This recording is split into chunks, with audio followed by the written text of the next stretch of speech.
Hello there. Here I am again in kind of a weird way. The date is January 11th, 2024, and this is a hastily thrown together supplemental video for both my Honors Lit, my Great Books class, and my just as wonderful Humanities class. It was so good to meet you this week. It looks like I'm going to be dealing with a lot of really bright, talented people who appear to be, at least so far, sweethearts. And things got a little bit clipped yesterday in Honors Lit because no good Adam Marcotte had to regale us with, honor stuff. And he was so impressed by the little bit of a conversation that he heard. And I just couldn't cram everything in Humanities either. And I want to get you going on the first big reading assignment for both of these courses. Now, they're going to be, uncoupled later, of course. But right now, for these first 2.5 weeks or so, both my Honors Lit class and my Humanities class is going to be reading Homer's Odyssey. And I know that this is not the first go-around for some of you that are taking, double, triple dippers, so to speak. I made the decision over Christmas that, I'm getting a little bit older, and even though I hope to teach across my 60s, I'm not promised the next 10 minutes. And things are kind of getting distilled down in my human heart about what I should really be offering in terms of great imaginative literature. And going forward, I'm not going to apologize for this. I think every lit class that I teach at CLC, until I'm dead, every lit class is going to begin with Homer's Odyssey. So, for those of you that are uninitiated, Homer was I've got plenty more to tell you later. I mainly want to get you going on the reading and give you just a little bit of background. We've got plenty of time. Homer was an epic poet in a region of Greece called Boeotia, which is kind of hard scrabble. I guess it's either always too hot or too cold there. And he made his verses in about 8 centuries before Christ. And the purpose of Boeotian epic, whether it's being told by him or his rival poet Hesiod, it's just simple. It's storytelling. It's not complicated. Great storytelling. And when we're talking about Homer, we're talking about the Iliad and the Odyssey, which are about events that I believe happened in Troy somewhere after the 14th century BC and probably before the 12th century BC. So Homer, and probably Homers, there was probably more than one of him, are telling these stories 4 centuries after they happened. So just to get detailed about it, the Odyssey runs 24 books. You could think of them as 24 chapters because that's the way our modern heads are dialed into. And I had the idea that maybe we could read this at 2 books per day. And I'm not going to see my Honors Lit class until next Wednesday because of Martin Luther King Day, because I was dumb enough to code this class Monday, Wednesday. I got the answer there too and how we're going to figure that out. So I want to get you going on it. But if I do that, that's going to be like 9 books. And that's a lot. And I have the hope that Humanities, I know this is getting to you late on a Thursday, I hope you can maybe read a book or so, maybe 2 for tomorrow. But I need both classes, when we reconvene next Wednesday, to be on through book 7. That's a magic number. Book 7 by next Wednesday. And I just am going to continue to make the argument that all of our lives would be better and enriched if we just spent more time, especially at night by the fire in this kind of season when it's cold, reading ancient poetry. So what is the Odyssey? The Odyssey is a straightforward adventure story. It is the story of a homecoming. And the star of it, although there are many, is Odysseus. There's another name that he has that you can sometimes see in literature, and that's Ulysses, same guy. The deal is Odysseus, who's also a king, has been away from his home for many years. And the Trojan War is over, all those, the battlefield littered with bodies. And he's a king, but he's also a father, and he's a husband. And he's trying to get home to his wife Penelope and his son Telemachus. And there's lots of adventures built in. And I've got plenty of things to say about this, obviously, when we get there. But the gist of the plot is this: when you pick up the book and start to read it, the first thing that's going to happen is the poet is going to invoke a muse, because if you were an ancient poet in Greece, you didn't dare begin writing a poem unless you called on the gods to help you get the topics that you wanted to write and speak about. In this case, speak. Definitely in this case, speaking, because Homer likely was blind. And at the beginning, there's a meeting of the gods, right? And they're all like, "Oh, Odysseus has been stuck on this island for a long time," and they make this appeal to Zeus, especially led by Athena. They're all like, "Let's let this guy get home, okay? Enough is enough." Odysseus, he's not in a terrible situation. He's on this beautiful island with a nymph named Calypso. He's been stuck there for 7 years.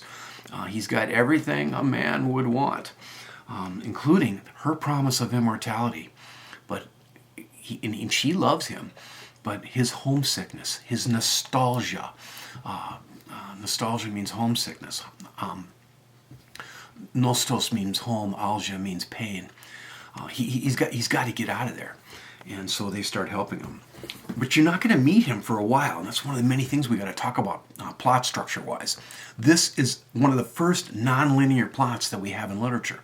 You're just plopped down in the middle of the story, and you got to get all the backstory later, and that's going to be provided by Odysseus. So the main thing to know this time out, for books 1, 2, 3, and 4, those are all about Telemachus. We're back at Ithaca. We're at the palace. Situation is not great. Odysseus has been gone for a long time, and all these dudes known as the suitors, they gather. And they're like, "Hey, Penelope, you got to pick one of us as a husband. You can't go through life as a single woman." And she's like, "Okay, I'll make you a deal. I'm going to sew this burial shroud for my father-in-law all day long. And eventually when I get it done, then I'll pick one of you up. Promise." So for all these years, she's pretty sleepless because she sews by day, she embroiders by day, and then at night she takes it apart and disassembles it, and the suitors are all like, "Dang." But they're okay too, because they are drinking all of Odysseus' wine, and they're eating all of his beeves. They're just feasting on all of his stuff on his farm.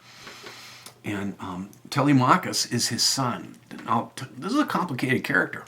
He's not exactly a boy anymore, but he's not yet a man. So he wants to take up the responsibilities of a dude, but he's not quite ready. He's gonna need some help, and you're gonna see some interaction between him and the suitors that are making fun of him, especially led by that nasty Antinous. And you might know I'm not wrecking anything, or maybe I'm a plot spoiler. This is a revenge story, okay? Odysseus is gonna come home. This is an epic story, which means we have a hero that's gonna live. And he is going to come home eventually, and he's going to take care of those suitors. But it takes a long time, and holy cow, is that a bloodbath. So that's the gist of it. You will encounter Odysseus in book number 5, but he's not exactly a swashbuckling hero, at least image-wise. He's sitting on a beach, and he's crying because he's so lonesome for home. But don't worry, he stands up and he starts. He gets a little bit more whoop-ass. As you'll see. This is one of the greatest stories ever. Please read by next Wednesday, books 1 through 7. Can't wait to see you, at least my Humanites. I'll see you tomorrow, of course. And Honors Lit, we will reconvene, and we only get to meet once next week, which is going to be Wednesday. I did promise myself there would be only one subliminal message in this tiny little video. I wonder when that will be. Anyway. Humanites, you can keep watching for more supplemental information, or you can cut it right here. Honors Lit, one final thing. Like we talked about, I need to find a way to have integrity with 50 minutes, 1 hour of class instruction, because of the mistake that I made that you're going to forgive me for, and that we're going to transcend together. As I told you yesterday, we can't meet Monday, Wednesday, Friday, even if we 100% unanimously want to do it, because technically it's not coded that way. And I do what the dean tells me, because she knows what the heck she's doing. She does. So here's my solution. Every Friday, you're going to have a little bit of a supplemental read, and the majority of those reads, at least in the first weeks of the semester, are going to be by Jorge Luis Borges, which is the greatest writer in the world for me. He's number one. He's the end of Beauty's line for me. And I'm just going to enlist him every time as a bigger, better teacher. So this week, you're going to have an opportunity to read The Telling of the Tale, which is also something that is pretty standard in all of my lit classes. It is a little talk that he gave at Harvard in 1966 off the top of his head because, like Homer, Borges was blind. He dictated his body of work. He wrote only short stories, poems, and essays. He didn't believe in the novels, so he didn't write novels. And that's going to be your supplemental reading for the week. You're going to get a pass on it this week because I've got some things to learn about it. But my final thing I want to tell you today is I've been turning over in my mind an experience that I had years ago in a graduate theology class that I took. That's an unfinished degree of mine.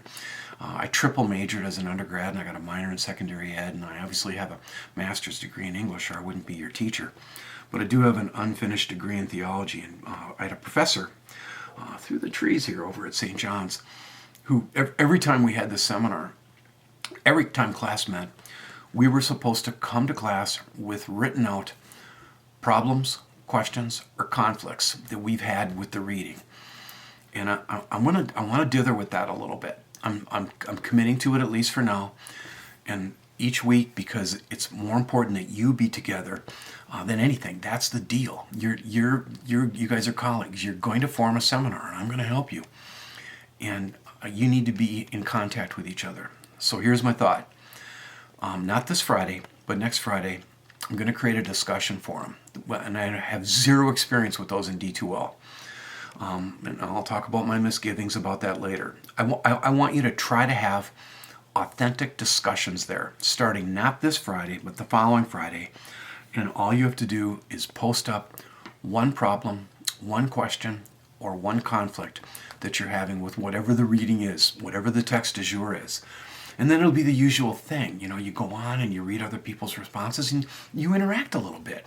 You chime in, you agree, you disagree, you compliment one another, you push back respectfully with love, patience, wonder, and the new requirement for 2024, courage.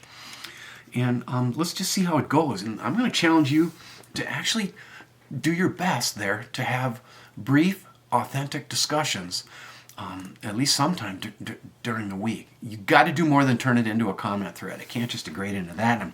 I'm past 12 minutes, and I wanted this to be 10 because I cannot stop talking. You got the gist of it. We're reading Homer. That's my Friday answer. And I love you. I love you guys.